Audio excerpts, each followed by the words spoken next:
I would say I think I'll probably answer that two ways. One is I'll talk about some of the things that make it challenging to be a designer at Mystery more generally, and then I can talk about things that could make it challenging to be a designer who reports to me, which I'll just sort of speak to my management strengths and weaknesses. Um, in terms of being a designer at Mystery, which I think is probably true for a lot of early stage startups, is that there there's an inherent amount of sort of speed and flexibility that is very, very desirable at a startup that could be considered irresponsible at a much larger company. And so there is, having worked, at smaller companies or early stage products, but also at fairly mature products and product companies, there is a sort of like, that willingness to sort of not, or I find like my tendency as a designer is always to sort of, create that macro system and create, a framework that can create huge amounts of scale.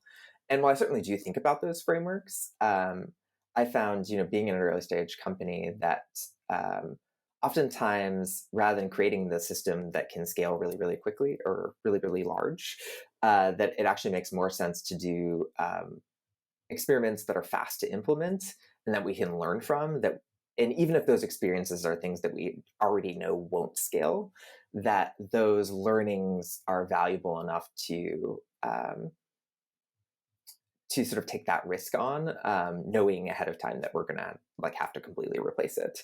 And so I think their question is like, what are the sort of things that we want to learn, and how do we learn them quickly in a way that is uh, is going to keep us moving forward. I should also probably draw a distinction there that the thing we are, um, I think, willing to be relatively scrappy on are things that we can experiment in a way that won't be scalable.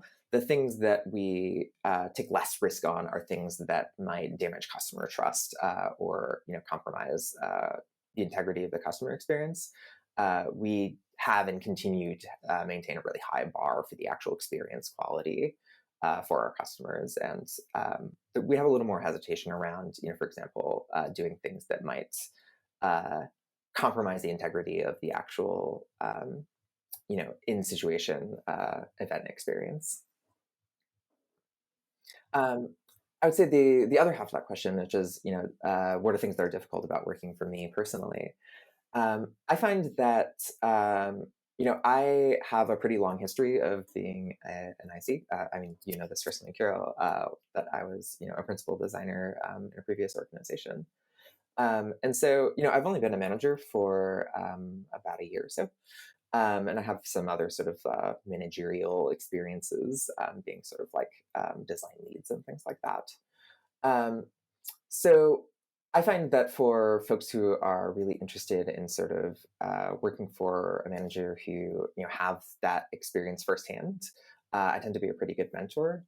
And I also tend to, which I think is different from a lot of designers that have been ICs in the past, is I tend not to be much of a micromanager because I don't like being micromanaged and I don't like micromanaging people.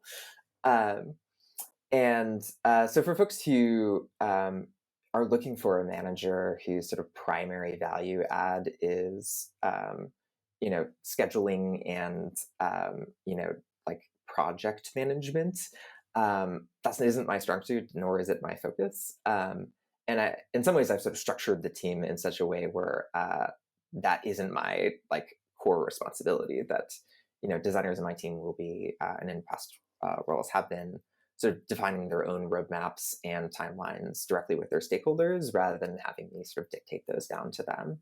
And so, while I certainly am often in a position, or in my past role had been in a position where I can sort of provide guidance on those things, I don't see it as ultimately my role to dictate timelines or manage projects. I see it as my role to sort of help designers learn how to take on ownership over those things themselves.